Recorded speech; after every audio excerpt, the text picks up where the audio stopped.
Hello everyone and welcome to Inspiring Best Living, where we talk about wealth creation, wellness and well-nourished soul. My name is Remi Wesley Ogude. I'm your regular host and I'm very happy to be back on another episode of Wealth Creation series, and the topic is how can I begin my real estate journey with limited funds. Money is very important in investing, and when we talk about real estate, it's highly capital intensive and requires a lot of money. And I love the way Robert Kiyosaki put it when he's talking about how we all need money for anything at all, not to talk of even investing. He said, anyone who says money is not important has not been without it for long, which is true. There's hardly anybody, an individual, a community, an organization that will not need money. The extent to which we need money differs from one individual to another or one project to another. Real estate is a capital intensive project and requires so much money. However, from my own personal observation, research and experience, I know that one can still start real estate with little money, at least to begin, but the person must have knowledge. So if you ask me, money is very important for real estate business. Also, knowledge is powerful. Let's say you can afford to even provide all the money you need for a house. If you don't know how to manage that investment property with the money you have, you may also lose the money. Yes, that has been my own experience. I remember certain projects we wanted to undertake, my husband and I. We actually started on that project, but we were going to lose our money because we didn't have enough knowledge to be able to sustain the deal to the end. So it was God's intervention that made us not to lose our money then. As I've just said, money is important, knowledge is equally important, if not more important. From my own observation, even if you have the knowledge, your knowledge can also attract money to you. That has been my own experience. But you have to do the work. You have to do the due diligence, give yourself the financial education you need around real estate so you'll be able to have the required knowledge and skill. So one can start with little. If one has the knowledge and the skills, money will follow. The next thing I want to quickly talk about is how much do I need to start my real estate business? And I get this question sometimes from people. The good thing is that depending on where you are living, your location, where you stay currently, depending on the government regulations, you can have as small as 5%. When we're going to start our real estate business, we live somewhere in Canada, and the law allows us within the province where we were to have 5% down payment, which was helpful. The regulation varies from province to province, from country to country. You first of all want to find out what is the requirement, how much is the minimum that you're allowed to put in before you can start your real estate business. That's the first one. The second one is depends also on the strategy you want to adopt. Some strategies are very easy to help you to start, even with small amounts. If you start with a house hacking, for instance, it helps you. A house hacking is where you have a house which may be duplex, big enough to live and also to rent out part of the house to somebody else. So maybe you have a duplex and the duplex has about 2 units. You can live in one independent unit and leave the other unit, another independent unit, for another tenant to rent. So that's house hacking. You have a big house that you can share with someone. You have a unit where you live and you can rent out another unit or more units to another person if the house is a duplex. That's, in short, a house hacking. That's another thing you can do. The other third thing you can do is leveraging resources from other people, friends, family. If you are close to people who are wealthy, who can support you, sometimes they give you money, loan, and some will charge you a little interest on the loan. That's also helpful. That's one of the ways through which you can, overcome the initial financial struggle about down payments and how you can get started. on the money you need to start your real estate if you have limited money already. The fourth one is to sharpen your skill and knowledge in using other people's money, especially lenders' money.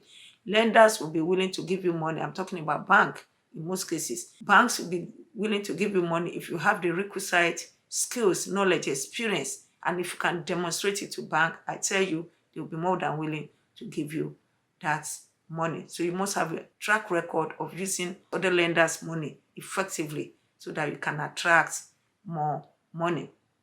Now, you may start with a limited fund, but if you access bank's loan, it helps to scale up your business. However, there are times that even with bank's money, you get maxed out with time.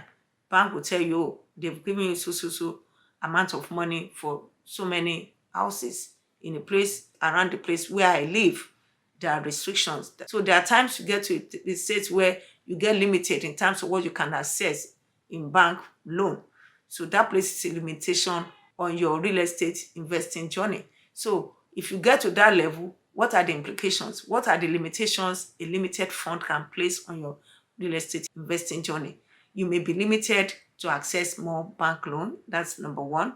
Number two, you may be limited to have down payment that you will need for another house. Another thing is that your ratio may become very tight. When I'm talking about ratio, I'm talking about your debt coverage ratio, which is the ratio of your income to your debt that you have borrowed from bank. So it's so very important that your limited funds will not place limitation on your real estate investing journey.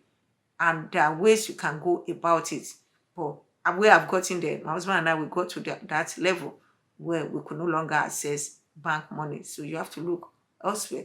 People have gotten there where they have limitations on how much they can access from bank. The good thing is that they still have a way around it. They have a way of going about it in order to still access fund. The fact that you are maxed out by bank or you can no longer access money from bank does not place total limitation on your real estate investing journey. You can still go about it. So I want to quickly, before I round up today, look at the different tips through which you can access more money even when you get to that stage. Before I round up, I want to look at some things you can consider when you get to a place where you can no longer access fund from bank or you are maxed out. Number one, you can quickly consider going into joint venture with another partner. You can be a sweat partner or a money partner. If you don't have money, because the first reason why you are joining that partnership is because you have limited fund. You can be a sweat partner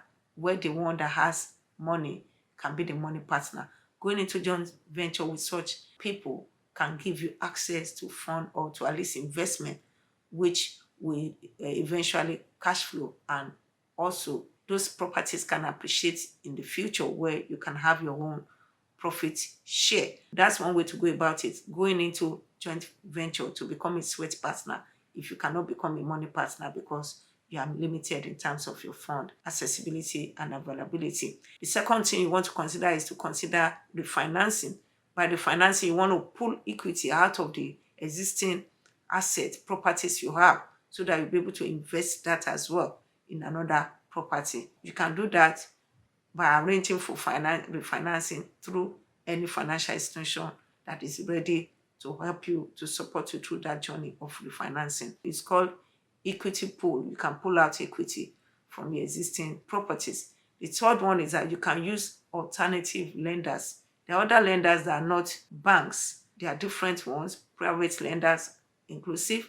The only thing is that the cost of borrowing from such lenders may be very high. So you want to be sure that they are your last resort. If you cannot get funds from family, friends, or through joint venture that I've talked about, if you want to consider private lenders, you have to also consider the cost. So that's so very important. In implementing all of this, you may need a mentor who would and hold you, because the most critical thing in real estate is knowledge. And that knowledge, you may not have it. You may need someone who has gone through that journey, who's been successful, who can help you, so that you going with that mentor will help you to avoid a lot of mistakes.